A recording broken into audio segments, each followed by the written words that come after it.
Next tonight, we're going for a trip down memory lane because it was exactly 50 years ago today at midday that the pirate pop station Radio Caroline hit the airwaves. It was a moment in radio which changed the course of pop and, of course, broadcasting. Susie remembers it well. Can I just say, I didn't write that bit. I'm sorry, Susie. The producer wrote that. A very cruel man. I will have words with him. At the time, the launch was considered daring and exciting by pop fans. But the illegal broadcasts from a ship off the Essex coast drew a stern response from the BBC. In a moment, Radio Caroline legend Tony Blackburn. After this, from Mike Liggins. Anyone who ever loved could look at me and know that I love you. March 1964. Cilla Black had a top 10 hit. The Queen gave birth to Prince Edward. And Radio Caroline started broadcasting off the Essex coast. The timing is crucial. We have to be out on the boat and ring the bell at 12 o'clock to commemorate exactly 50 years of pirate radio. In Walton-On-The-Naze today, a small crowd of pirate radio fans gathered to celebrate 50 years. And I joined some of the pirate radio DJs on the Walton lifeboat. There was a Dutch DJ called Herbie the Fish, and Ian Damon, a Radio London DJ from 1967. So how did you greet listeners back in 67 then? Hi there, you there. This is Ian Damon, Mike Side from Naddle 3. Have fun with me. Excellent.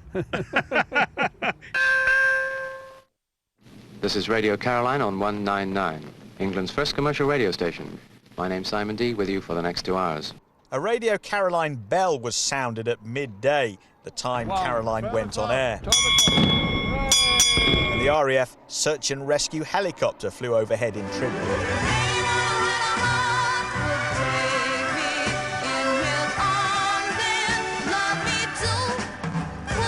Among the Caroline fans in Walton today was Tim Bryan and his lovely Ford Anglia. He started listening to Caroline on day one and still listens on the internet today. I just like the whole atmosphere of the whole thing, that they just made you feel part of the station, part of them. It was almost like a party atmosphere going on the whole time because they talked to you, not at you. It was great, absolutely fantastic. 50 years on and the memories are still strong. The Pirates have a special place in the hearts of many, and they always will. Mike Liggins, BBC Look East, Walton-On-The-Naze. Now, of course, Susie doesn't really remember that, but of course, Radio Caroline launched a host of DJ careers. They included Johnny Walker, Simon D, as we saw in Mike's report, and Tommy Vance. Keith Skews and Andy Archer were also on board and are familiar to local radio listeners in our region. Well, Tony Blackburn was one of the early recruits, looking very youthful there in Mike's film. We caught up with him earlier and I asked about his memories of his first day on board. We used to take a little tender boat from Harwich, and I remember seeing Radio Caroline or the Mi Amigo off the coast of Frinton, 3.5 miles off the coast of Frinton, getting on it and doing my first programme, which was called The Big Line-Up, and playing Rag Doll by the Four Seasons. That was the first one. And I thought at that time this is going to alter the whole of broadcasting, which of course it did, and very exciting times. I've heard, Tony, you may be able to put me straight on this. Is it true that you used to throw things around the studio to make out that the weather was really bad on board?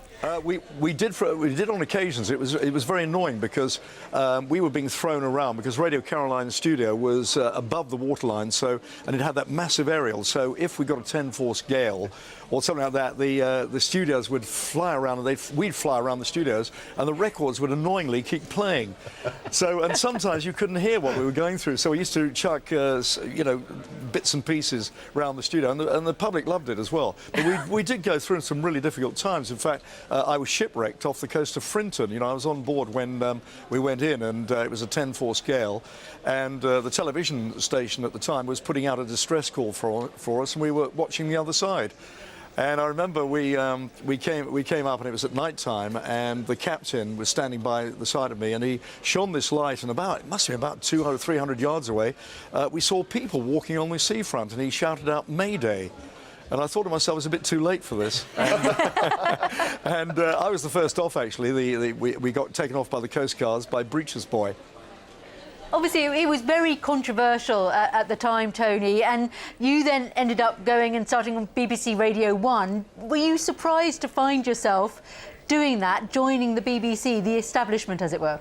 Well, I mean, you know, I'd had 3 years out on the pirate ships. I had Radio Caroline for 2 years, and then I joined Big L Radio London. That was a wonderful time. That was actually, funnily enough, the station I loved more than anything else, because it brought in the top 40 American jingles and the top 40 format as well, and I loved that. But then I was given a chance to, well, I joined the light programme to start off with a programme called Midday Spin, and then to open up Radio 1, that was, you know, a dream come true. Do you think radio and broadcasting as a whole would be where it is today without what you and the other pirates did? I think, you know, commercial radio and BBC local radio and things would have eventually come to be, but pirate radio, certainly, it moved it on.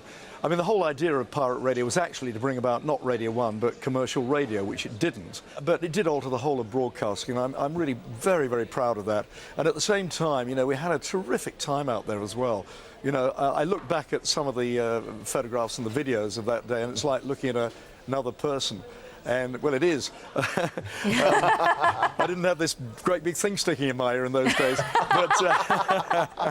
But nevertheless, you know, it was a wonderful, wonderful time. And I was very proud of that, and also proud of opening up Radio 1 as well. You know, I've had a wonderful time. Tony, it's great to have you on Lookies. Thank you so much for coming on and sharing your memories with us. Thank you very much, and thanks very much to the lifeguards at Frinton who rescued us. You know, if we hadn't taken us off, I wouldn't be sitting here with this ridiculous thing sticking out of my ear now, 50 years later. Praise be to those lifeguards. Thank you, Tony. Bye-bye.